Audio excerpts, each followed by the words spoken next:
Of the Titans. कहानी के पहले पार्ट में हमने देखा कि इंसानों ने देवताओं से बगावत शुरू कर दी, जिससे देवता बहुत नाराज हो गए हैं। हेडी अपनी काली दुनिया से बाहर आ गया और उसने जियोस की मदद करने का वादा किया और जियोस ने उसको हुक्म दे दिया कि वो क्रेगन को आजाद कर दे और इंसानों को उनकी औकात दिखाए। लेकिन एक लड़का पार्सियस, जो जियोस का लड़का था, वो देवताओं के खिलाफ खड़ा होता है। उसने मेड्यूसा को हराकर क्रेगन को भी खत्म कर दिया और हेडिस को हराकर काली दुनिया में बंद कर दिया। जियोस ने उसे आयु वापस कर दी और आगे देखते हैं कि क्या होता है। कहानी की शुरुआत होती है और हम एक आवाज को सुनते हैं जो जियोस की है। वो बोलता है कि पुराने जमाने में धरती पर देवताओं और राक्षसों का राज था। उस समय पार्सियस, मेरा बेटा जो आधा देवता था, उसने क्रेगन को मारकर समस्त इंसानों को बचाया। उसकी बहादुरी से खुश होकर मैंने अपने 7 राज्य उसके नाम करने का फैसला किया। पर पार्सियस मजबूत इरादों वाला था। उसने एक अलग ही इंसानों की तरह जीने वाला रास्ता चुना। जब किस्मत ने उससे उसकी पत्नी छीन ली, तब भी उसने मुझसे या दूसरे देवताओं से मदद के लिए प्रार्थना नहीं की। आज देवताओं का राज खत्म हो रहा है और जियोस का बेटा अपनी जिम्मेदारियों से मुंह नहीं मोड़ सकता। अब इसके बाद सीन शिफ्ट होता है और हम पार्सियस और उसके बेटे हेलियस को देखते हैं, जो समंदर के किनारे मछली पकड़ रहे थे। तभी जियोस वहाँ पर आते हैं, जो पार्सियस से बोलते हैं कि मुझे तुम्हारी मदद की जरूरत है। इंसानों ने हमें यानी कि देवताओं को पूजना बंद कर दिया है और इसी की वजह से हमारी शक्ति घटने लगी है। और जब हमारी शक्तियाँ घटती हैं तो हमारी हर एक रचनाएं मिटने लगती हैं। एक आफत आने वाली है जिसका असर देवताओं और इंसानों पर पड़ेगा। त्रोतस की दीवार गिर रही है और वहाँ कैद सारे राक्षस बाहर आ रहे हैं। हमारी शक्ति घट रही है और इसी कारण हम देवता मरने लगेंगे और हम मरे तो हमारे पिता क्रोनोस आजाद हो जाएंगे और इसका मतलब है तबाही। ये सुनकर पार्सियस कहता है कि मैं नहीं जानता, ये तुम्हारी यानी कि देवताओं की समस्या है और वो खुद ही इससे निपटेंगे। और फिर पार्सियस जियोस को वहाँ से जाने का बोल देता है। जियोस अपने बेटे एरिस और भाई पोसाइडन के साथ पाताल नगरी में हेडिस से मिलने जाता है, जहाँ वो हेडिस को बुलाते हैं और उससे बोलते हैं कि पाताल नगरी के महान राजा, हम आपकी शरण में आए हैं और हमें आज्ञा दीजिए कि हम ट्रोटस की दीवारों को मजबूत करें। हमें बीती बातों को भुलाकर एक साथ काम करना होगा। लेकिन हेडिस के कुछ मॉन्स्टर्स आ जाते हैं और वो उन लोगों पर हमला कर देते हैं। इससे पोसाइडन बुरी तरह घायल हो जाता है। अब एरिस अपने हथियार से जियोस पर हमला कर देता है और इन्हें पता चल जाता है कि एरिस ने हमें धोखा दिया है और वो हेडिस से मिला हुआ है। अब धीरे धीरे सभी मॉन्स्टर्स अंदर से बाहर आ जाते हैं और उस जगह हमला कर देते हैं जहाँ पर पार्सियस रहता है। पार्सियस मछली पकड़ रहा था और इसी को देखते हुए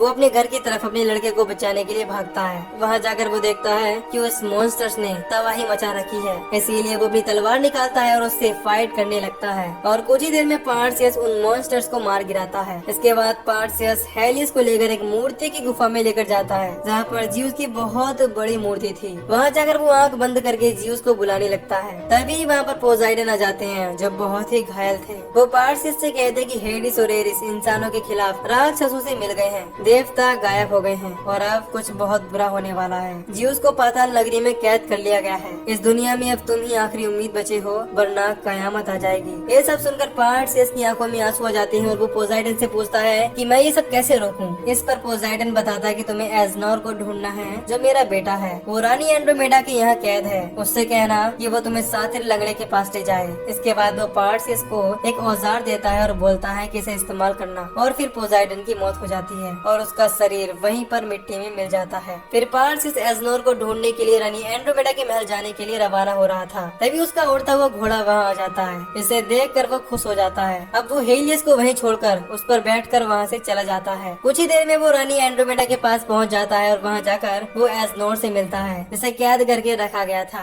एजनोर को देखकर पार्सियस कहता है कि तू पोसाइडन का बेटा है और मैं तुम्हारा चचेरा भाई जियोस का बेटा हूँ। ये सब सुनकर एजनोर हंसने लगता है और पार्सियस की बातों पर यकीन नहीं करता। वो बोलता है कि अगर तुम्हें किसी देवता ने भेजा है तो मुझे तुमसे कोई मतलब नहीं। फिर पार्सियस एजनोर से कहता है कि तुम्हारे पिता पोसाइडन ने मुझसे कहा था कि तुम मुझे सातिर लंगड़े तक पहुंचाओगे। अब वो थोड़ी देर कुछ सोचता है और पार्सियस की मदद करने के लिए हाँ बोल देता है। फिर वो तीनों समंदर के सहारे सातिर लंगड़े की तरफ चलने लगते हैं। रास्ते में पार्सियस एजनोर से पूछता है कि ये सातिर लंगड़ा कौन है और ये कहाँ रहता है। इस पर एजनोर उन्हें बताता है कि सातिर लंगड़े का असली नाम हाइफेस्टियस है। वो देवता जिन्होंने पोसाइडन का त्रिशूल बनाया। जियोस, हेडिस और पोसाइडन से मिलकर बनता है शक्तिशाली ब्रह्मास्त्र। इसी से देवताओं ने क्रोनोस को हराया था। इधर हेडिस जियोस को बुरी तरह से बेड़ियों से जकड़ देता है और फिर क्रोनोस को पुकारते हुए उससे बोलता है कि महान क्रोनोस पिताजी, आपके हुक्म के मुताबिक मैं जियोस को आपके हवाले करता हूँ। फिर समुद्र के बाद पार्सियस और ये लोग पैदल ही आगे का रास्ता तय करते हैं, जहाँ रास्ते में इनको जाल दिखाई देते हैं और उनमें से एक जाल में एजनोर फंस जाता है। तभी इन लोगों को किसी के आने की आवाज सुनाई देती है, जो बहुत ही भयानक थी।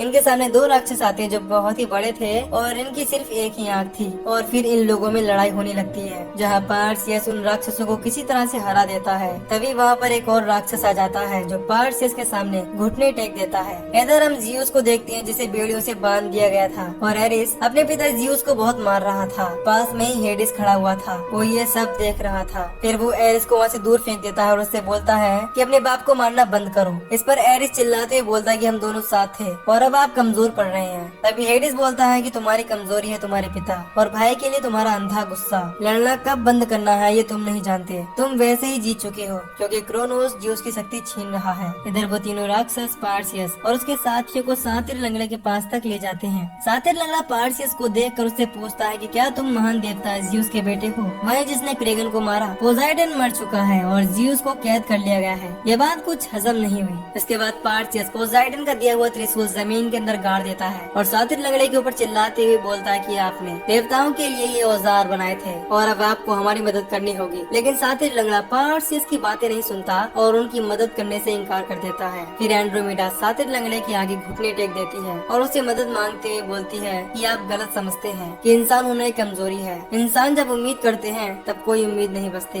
अगर हम देवता होते तो आप जियूस को बचाने में कैसे मदद करते? इतना सुनते ही सातिर लंगड़ा उन लोगों की मदद के लिए हाँ बोल देता है और उन्हें एक नक्शा दिखाते हुए बोलता है कि अगर जियूस पाताल में कैद है तो यकीनन उसे प्रोटस के बीचों बीच कैद करके रखा गया होगा। ज्यादा वक्त नहीं लगेगा उनकी जिंदगी का रास्ता निचोड़े जाने में। इसके बाद वो बताता है कि जब मैंने प्रोटस का नक्शा बनाया तो एक गुप्त रास्ता बनाया, इसे तुम लोग शॉर्टकट कह सकते हो। मैं ना कि तुम्हें अंदर ले जा सकता हूँ बल्कि तुम्हें उसकी सैर भी करा सकता हूँ क्योंकि उसका कैद खाना भी मैंने ही बनाया है। प्रोटस के कैद खाने से कोई भाग ना सके इसीलिए उसे बाहर से अंदर की तरफ बनाया गया था और अब सिर्फ वो भूल भुलैया ही एक रास्ता है, इससे इंसान पाताल से होता हुआ प्रोटस तक पहुँच सकता है। इधर हम पाताल नगरी में हेडिस को देखते हैं जिसके पास में ही जियूस को बांध कर रखा गया था। वो हेडिस से बोलता है कि एरिस कहाँ है? क्रोनस क्या उसे जिंदा छोड़ देगा और तुम्हारे पास इस झगड़े को रोकने का कोई तरीका नहीं है। इतना कहने के बाद वो पार्सियस को याद करने लगता है। इधर पार्सियस को एहसास हो जाता है कि जियूस उसे याद कर रहे हैं और वो उनसे बोलता है कि आप फिक्र मत करो, मैं आ रहा हूँ आपको छुड़ाने के लिए। ये सभी सातिर लंगड़े के साथ पाताल नगरी के खुफिया रास्ते तक का सफर तय कर रहे होते हैं। थोड़ी देर बाद ये लोग उस दरवाजे तक पहुँच जाते हैं। इसे देखकर सातिर लंगड़ा बोलता है कि ये भूल भुलैया का मेन दरवाजा है, इसके अंदर लाखों दरवाजे हैं जो तुम्हें मार देंगे सिवाय एक के, क्योंकि मैंने इसे दिमाग घुमाने के लिए बनाया था।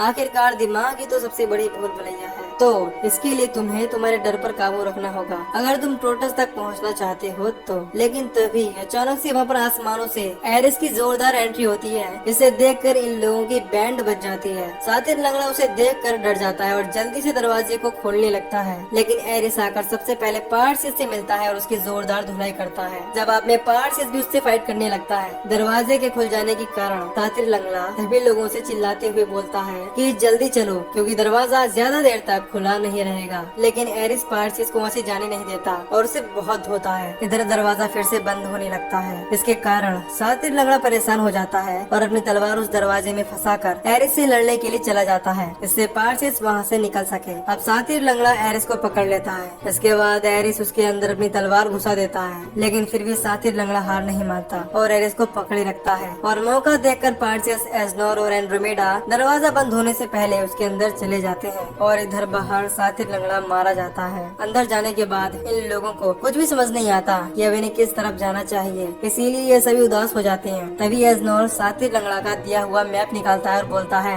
कि हो सकता है कि इससे कुछ बात बन जाए और वो लोग उस मैप के जरिए आगे बढ़ने लगते हैं। थोड़ी देर बाद एंड्रोमेडा को कुछ लोगों की आवाजें सुनाई देती हैं। इसके बाद एंड्रोमेडा बोलती है कि यहाँ हमारे अलावा और कोई भी है, लेकिन एजनोर वो नक्शा जमीन पर फेंक देता है और जोर से चिल्लाती हुई बोलता है कि ये नक्शा बेकार है। अभी वहाँ के पत्थर आपस में लगने लगते हैं और ये लोग वहाँ से भागना शुरू कर देते हैं। कुछ दूर भागने के बाद ये लोग एक मैदान में जाकर खड़े हो जाते हैं, जहाँ पर इन्हें लगने लगता है कि ये इस भूल भुलैया के सारे पत्थर एक जगह से दूसरी जगह शिफ्ट हो रहे हैं। तभी अचानक से ये लोग नीचे आकर गिरते हैं, जहाँ पर रानी एंड्रोमेडा दो पत्थर के बीच में फंस जाते हैं और वो पत्थर धीरे धीरे आपस में चिपक रहे थे। ये दोनों अपनी पूरी ताकत पत्थर को चिपकने से रोकने में लगा देते हैं और रानी को बाहर निकाल लेते हैं, लेकिन किसी कारण से पार्सियस वहाँ से नीचे गिर जाता है और इन लोगों लोगों से अलग हो जाता है। तभी उसे उसका बेटा हेलियस दिखाई देता है। इसे देखकर वो दंग रह जाता है। हेलियस पार्सियस को देखकर आगे बढ़ जाता है और पार्सियस समझ जाता है कि कोई उसके साथ छल कर रहा है। ये जानने के लिए पार्सियस उसका पीछा करता है, लेकिन भूल भुलैया होने के कारण वो गायब हो जाता है। तभी अंधेरे को चीरते हुए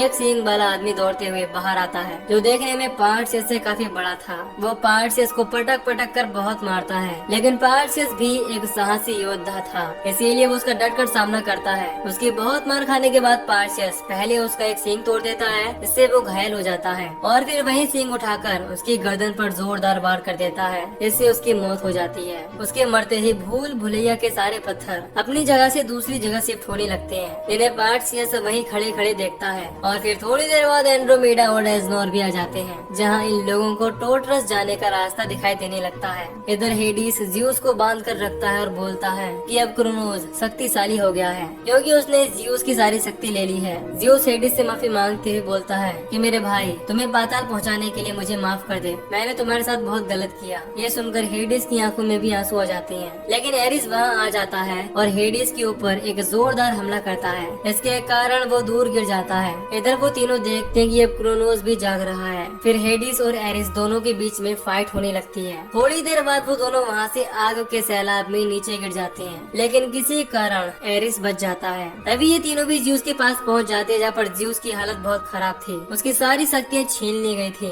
और इधर क्रोनोस भी जाग रहा था, जिसके कारण वहाँ की चट्टानें गिरने लगी थी। पार्सियस ज़्यूस को देखते ही उससे बोलता है कि आप आंखें खोलिए, और फिर पार्सियस अपनी तलवार से ज़्यूस को आजाद करने लगता है, जो धीरे धीरे पत्थर का बन रहा था। तभी वहाँ पर एरिस भी आ जाता है, जो इन लोगों को वहाँ से जाने के लिए रोकता है। उसके पीछे पीछे हेडिस आ जाता है और फिर इन दोनों में फिर से लड़ाई होती है, और इसी का फायदा उठाकर पार्सियस ज़्यूस को वहाँ से ले जाने लगता है। लेकिन इस बार एरिस हेडिस के अंदर अपनी तलवार भर देता है, इसके कारण वो वहीं गिर जाता है। फिर वो अपना ट्राइडेंट उठाता है और उसे फेंक कर ज़्यूस के ऊपर वार करता है, जो सीधे जाकर ज़्यूस के पीठ में घुस जाता है। अब क्रोनोस भी जाग जाता है, जिसके कारण वहाँ की चट्टानें गिरने लगती हैं। एरिस के आने से पहले ज़्यूस अपनी पावर यूज करता है और वहाँ से निकल जाते हैं। अब किसी तरह से पार्सियस ज़्यूस को रानी एंड्रोमेडा के यहाँ लेकर आता है, जहाँ ज़्यूस पार्सियस से बोलता है कि क्रोनोस जाग गया है और अब मुझमें उनको रोकने की हिम्मत नहीं है, ये तुम्हें ही करना होगा। ब्रह्मास्त्र ही क्रोनोस को हरा सकता है, उसी का इस्तेमाल करना। लेकिन इसमें एक दिक्कत है। दिक्कत ये है कि ब्रह्मास्त्र का एक हिस्सा एरिस के पास है,